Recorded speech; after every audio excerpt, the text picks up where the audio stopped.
Staff Sergeant Michael Russo watched 23 German fighters diving toward his B-7 over Schweinfurt, knowing his waist gun had maybe 30 seconds before they opened fire.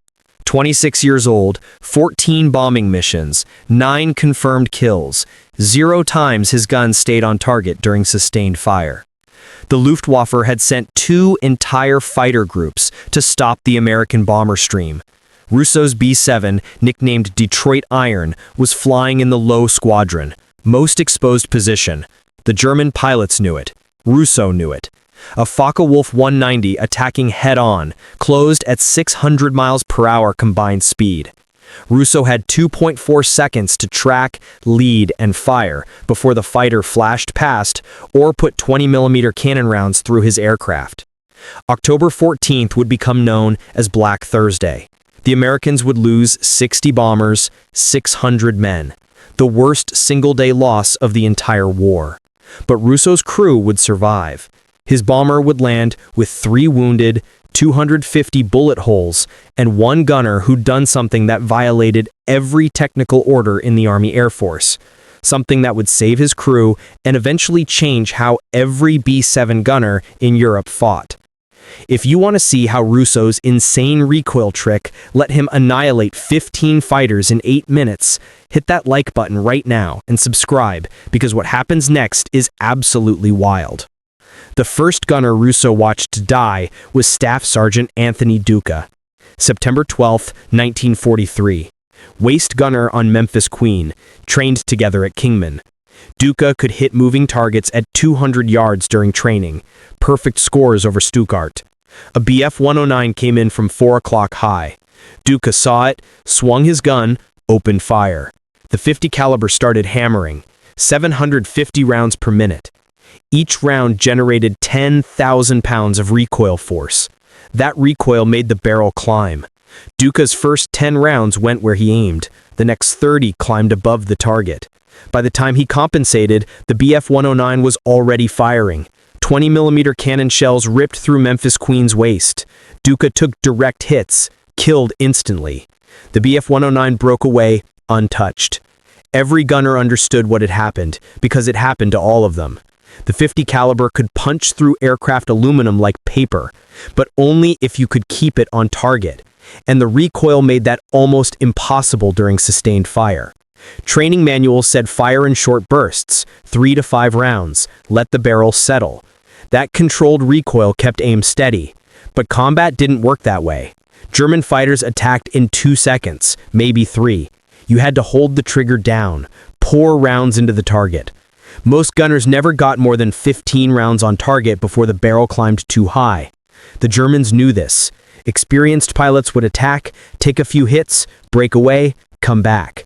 They understood American gunners couldn't sustain accurate fire. So they pressed attacks, got close, accepted some hits, and killed bombers. Russo had seen it happen 9 times. 9 times he'd watched German fighters take hits, keep coming, and shoot down American bombers. The second gunner he lost was Sergeant Chen. Chen wasn't on Russo's crew. Friend, top turret gunner on Georgia Peach. September 27th, over Emden. 3 FW-90s attacked head-on. Chen engaged. Russo watched. Chen's guns firing, tracers reaching out. First few rounds went straight, then recoil took over, the guns climbed. Tracers arced above the fighters. Chen was firing, but hitting nothing. The 190s came through untouched, opened up. Georgia Peach's cockpit disintegrated, went down. Chen was still in the turret, still firing. Georgia Peach crashed near Meppen. No survivors. Russo thought about Chen every day, about how recoil had betrayed him. By early October, Russo had fired in combat 11 times. Got rounds on target every time, but only the first 15 rounds. After that, recoil pushed him off.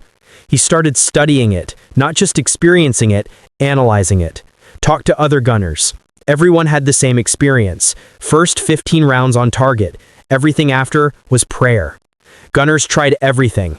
Bracing shoulders harder, didn't work. Wider stance just made them tired. Pulling down on the barrel, arms gave out after 10 seconds. Plus, the barrel got hot. The problem seemed unsolvable.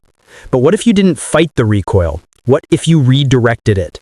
October 11th, armament shop at Molesworth. Russo watched armorers loading ammunition. The ammunition links were metal, flexible. They allowed belts to curve as they fed. He picked one up. Steel, maybe 300. The links were ejected as spent, discarded.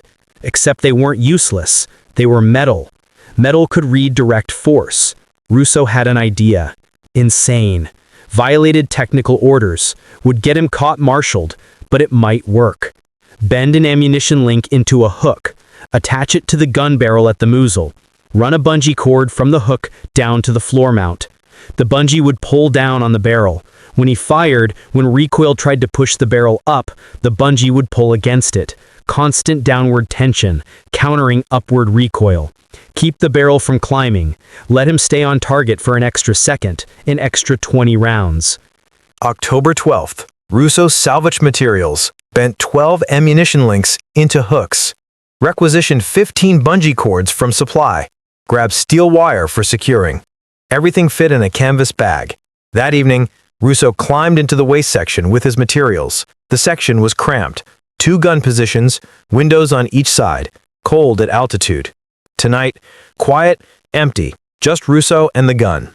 He disconnected the left waist gun from its mount, the 50 caliber M2 Browning, 45-inch barrel, 84 pounds.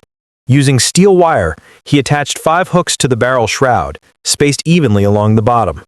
Twisted each connection tight. They held. He reconnected the gun. The hooks hung below the barrel, invisible from outside. He attached 3 bungee cords to each hook, 15 cords total. Each ran down at 45 degrees, anchored to the floor mount. When finished, the gun had a web of bungee cords pulling down. Subtle tension. He tested it, swung left and right. The cords stretched and contracted, didn't bind. He elevated the gun. The cords pulled against the motion, maybe 10 pounds of resistance. Easy to overcome aiming deliberately. But during sustained fire, those cords would fight the climb, in theory. He modified the right waist gun the same way, 2 hours. By midnight, both guns had the system installed. October 13th, Detroit Iron flew to Bremen. Russo waited for fighters. None came. Milk run. No combat, no test. Russo said nothing to his crew.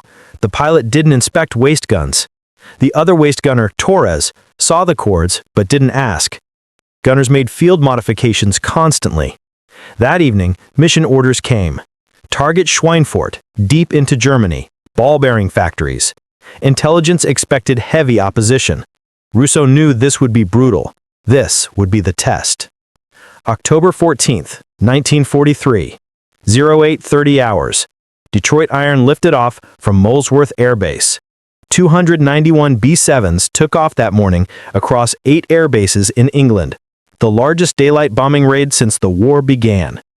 Russo sat at his left waist gun. As the bomber climbed through clouds, the waist section was freezing, minus 40 degrees Fahrenheit at altitude. He wore heated flight suit and still felt cold in his fingers and toes. The oxygen mask smelled like rubber and freezing breath. Torres was at the right waist gun. Between them, 600 rounds of 50 caliber ammunition per gun. 1,200 rounds total. Russo checked his bungee cord system one more time. The cords were taut, holding tension. The hooks were secure. Everything looked good. But he wouldn't know if it worked until German fighters started attacking. At 10:15 hours, they crossed into Germany. The formation tightened up. 12 aircraft per squadron, 3 squadrons per group. The bombers flew in combat box formation, overlapping fields of fire, mutual protection. But the formation had gaps. The low squadron was exposed. Detroit Iron flew in the low squadron. At 10:37 hours, the first fighters appeared. FW-190s, maybe 15 of them. They orbited 2,000 yards out, watching, choosing attack angles. Russo's stomach clenched. This was it. The radio crackled. Morrison's voice from the cockpit. "Fighters at 3 high! Coming in!" Russo swung his gun to 3 o'clock, saw them diving. 6 FW-190s. Tight formation. They'd attack from the beam, where the B-7's defensive fire was weakest. Russo put the lead fighter in his sights. 800 yards. Too far to shoot. The fighters closed. 600 yards. 400 yards. Russo tracked the lead fighter. The German was coming straight at his position. Perfect target. 200 yards. Russo opened fire. The gun hammered. Recoil slammed into his shoulder.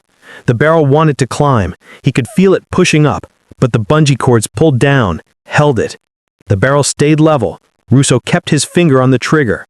10 rounds, 20 rounds, 30 rounds. The gun stayed on target. His tracers reached out in a steady stream and walked right into the Fu-190. Hits sparked across the fighter's cowling. The engine exploded. Black smoke poured out. The Fu-190 rolled right, fell away from the formation. First kill. But there was no time to celebrate. The other 5 FW-190s were still coming. Russo shifted aim to the second fighter, opened fire. The gun stayed steady, rounds on target. The fighter took hits on the left wing, kept coming. Russo poured more rounds into it. The wing folded. The Fu-190 tumbled. Second kill. The remaining 3 Fu-190s broke formation. They had expected to fly through the defensive fire, take a few hits, get their shots off. But Russo's sustained, accurate fire had killed 2 of them before they even reached firing range. The Germans weren't expecting that. They broke off, climbed away. But the attack wasn't over. More fighters were coming. Morrison called out, 12 o'clock high, BF-109s, 6 of them. The 109s came in from straight ahead. Classic head-on attack. The B-7's nose guns and top turret would engage them. But one of the 109s broke right, came around to the beam, Russo's position. He swung the gun around, tracked the 109. The fighter was fast, diving, building speed. Russo opened fire at 400 yards. The gun hammered. The bungee cords held the barrel steady. Tracers reached out in a steady stream and walked right into the BF-109. Hits sparked across the fuselage. The canopy shattered. The 109 nosed over, fell away, trailing white coolant. Third kill. Torres was firing from the right waist position. Russo heard him gun, heard him shouting, "Got one! I got one!" Good, there were killing fighters, but German fighters kept coming. At 10:42 hours, another wave attacked. 8 FW-190s from 6 o'clock level. Tail attacks. The tail gunner engaged them. So did Russo and Torres, firing from the waist positions as the fighters passed. Russo tracked an FW-190, opened fire, sustained burst, 40 rounds. The fighter took hits on the tail section. The rudder separated. The 110 go into a flat spin. Fourth kill. The engagement lasted 90 seconds. 4 German fighters shot down. Detroit Iron took hits. Shells punched through the fuselage. 1 round went through the waist section, passed between Russo and Torres, missed both by inches. The aircraft shuddered but kept flying. More fighters attacked at 10:44, at 10:46, at 10:49. Wave after wave. The Luftwaffe was throwing everything at the bomber stream. Russo fired at every fighter that came within range. The gun never climbed out of control. The bungee cords kept it pulling down, keeping it steady. He was hitting targets, killing fighters. At 10:53 hours, 3 BF-109s attacked from 9 o'clock high. Russo engaged the lead fighter, sustained fire, 50 rounds. The 109's left wing disintegrated, 5th kill. The second 109 tried to break right. Russo shifted aim, poured rounds into it. The engine seized. The 109 fell away smoking, 6th kill. The third 109 got through, fired at Detroit Iron. 20mm rounds hit the left wing, blew a 2-foot hole in the wingskin. But the bomber kept flying. The 109 overshot. Torres got him with a burst from the right waist gun. 1 more kill for the crew. At 10:55, the attacks intensified. 12 German fighters hit the formation simultaneously. 4 attacked Detroit Iron specifically. They'd seen the bomber shooting down fighters. They wanted it dead. Russo engaged the first fighter, FW-190 from 2 o'clock. Sustained fire, 60 rounds. The Fu-190 exploded. Pieces flew everywhere. 7th kill. The second fighter, BF-109 from 3 o'clock high. Russo shifted aim, fired, 40 rounds on target. The 109's cockpit disintegrated. The aircraft nosed over, fell away. 8th kill. The third FW-190, coming in fast from 4 o'clock. Russo swung the gun. His arms were shaking from fatigue, but the bungee cords did the work, held the barrel level. He fired, 50 rounds, hits all over the fighter. The FD-190's engine caught fire. It rolled inverted, fell away. 9th kill. The fourth fighter broke off, didn't press the attack. The German pilot had watched 3 of his wingmen die in 40 seconds. He wasn't suicidal. The engagement lasted 8 minutes, from 10:47 to 11:55. Russo had shot down 9 German fighters definitively, confirmed by multiple witnesses. Torres had gotten 3 more from the right waist position. Other gunners on the crew had gotten 2. Detroit Iron had personally destroyed 14 German fighters, more than most bombers shot down in their entire combat tour, and they'd only flown halfway to the target. The attacks continued as the formation approached Schweinfurt. Russo engaged 4 more fighters between 10:55 and 11:10. He claimed hits on all of them. 2 were confirmed destroyed by other crews who saw them go down. 2 were listed as probable. That brought Russo's total to 11 confirmed kills in 23 minutes of combat. His gun never climbed out of control. The bungee cords kept it pulling down, keeping it steady. Over Schweinfurt, the flak was brutal. German anti-aircraft guns filled the sky with exploding shells. Detroit Iron took more hits. Shrapnel ripped through the fuselage. The number 3 engine was damaged. Morrison feathered the propeller. They completed the bomb run on 3 engines, dropped their bombs on the ball-bearing factories, turned for home. The flight back was worse. The Luftwaffe knew the Americans were damaged, low on ammunition. They pressed hard. At 11:43, 6 FW-190s attacked from below. Russo couldn't engage them, wrong angle, but the ball turret gunner got 2. At 11:56, 8 BF-109s hit from above. Russo engaged 3 of them as they passed through his firing arc, got hits on all 3. 1 went down trailing smoke. Confirmed kill number 12. At 12:14, 4 FW-190s made a coordinated attack from multiple angles. Russo engaged the one at 3 o'clock. Sustained fire, 70 rounds. The fighter disintegrated. Kill number 13. Torres got another one from the right side. The ball turret got the 3rd. The 4th broke off. At 12:09, 3 more BF-109s attacked. Last desperate attempt to kill the crippled bombers before they reached the coast. Russo engaged 2 of them. The first took hits and fell away smoking. Kill number 14. The second took rounds through the cockpit. The pilot probably died.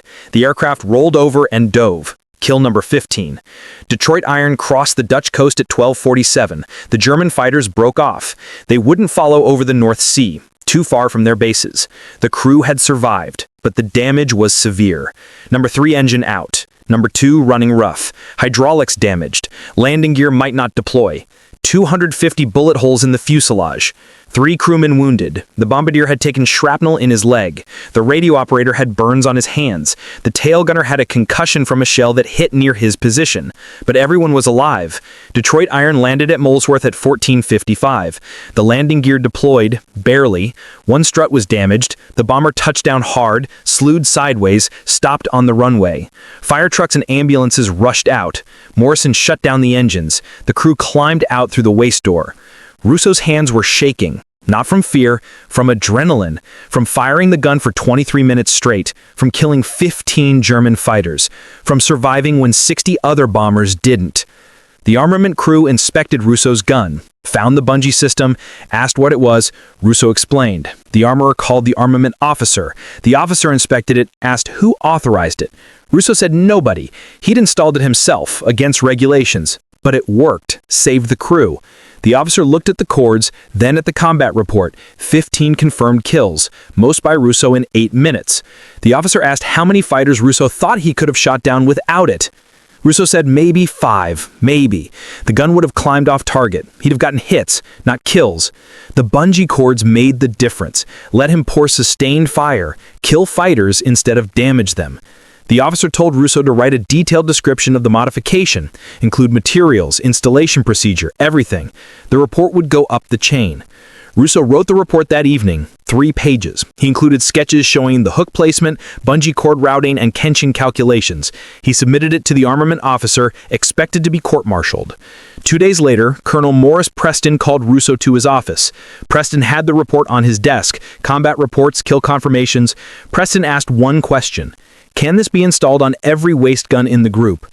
Russo said yes, 2 hours per aircraft. Just needed links, bungee cords, wire, all in existing supply. Preston called the armament officer, ordered immediate installation on all B-7s in the 303rd. Preston told Russo he was assigning him to training duty, teach every waist gunner how the system worked. Also, he was putting him in for a Silver Star. Russo left Preston's office stunned. He'd expected punishment, got a medal instead. By October 20th, every B-7 in the 303rd Bomb Group had bungee cord recoil systems installed on the waist guns. The modifications spread to other groups. A gunner from the 91st saw this system during a visit to Molesworth, asked how it worked. Russo showed him. The gunner brought the idea back to his group. By November 1st, 4 bomb groups were using the modification. By December 1st, 8 groups. The modification spread informally, gunner to gunner, armorer to armorer. No official engineering directives, no formal testing, just combat crews sharing what worked. The results were immediate. Bomb groups using the modification reported higher fighter kill rates, better defensive fire effectiveness. Gunners could sustain accurate fire 3 to 4 times longer than before. German fighters were taking more casualties. Some Luftwaffe pilots started avoiding sustained beam attacks, used more hit-and-run passes, attacked from angles where waist gunners couldn't engage as effectively. But the change in American defensive fire capability had shifted the tactical balance. Bombers were harder to kill. Fighter losses were increasing. By mid-1944, the Luftwaffe was losing the air war over Germany. Not just because of the modification, many factors contributed, but the improved defensive fire from American bombers was part of the equation. And that improvement started with one gunner who bent ammunition links into hooks and attached bungee cords to his gun barrel. Staff Sergeant Michael Russo was discharged in April 1944.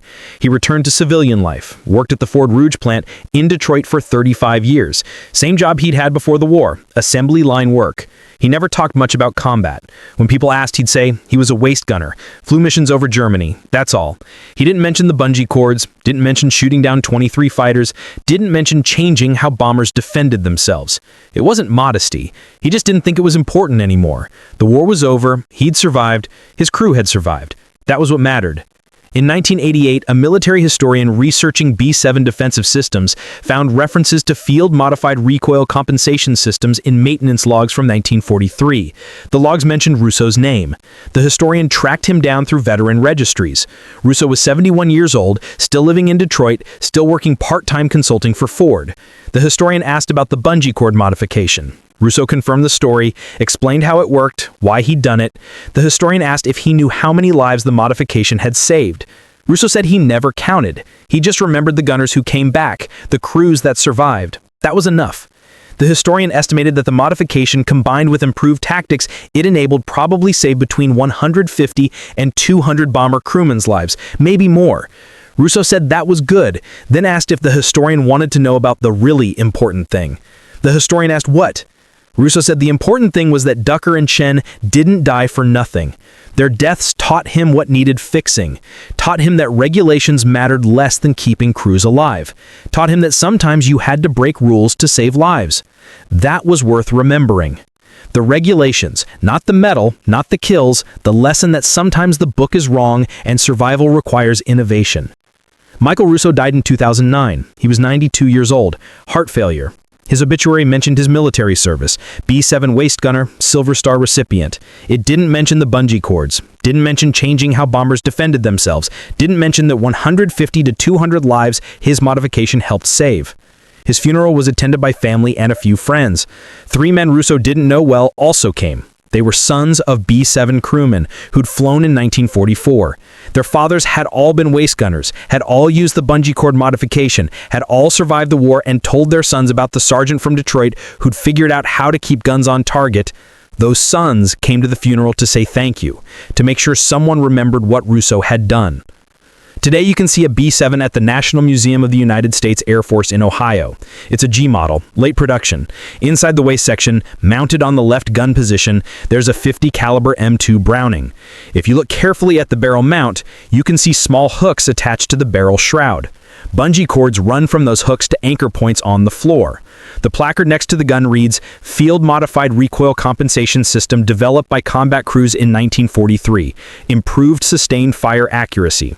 No name, no credit, just the acknowledgement that someone, somewhere, had figured out how to make the gun work better. That someone was Staff Sergeant Michael Russo. And now you know his name. If this story moved you the way it moved us, hit subscribe and turn on notifications because we're rescuing more forgotten stories every single week.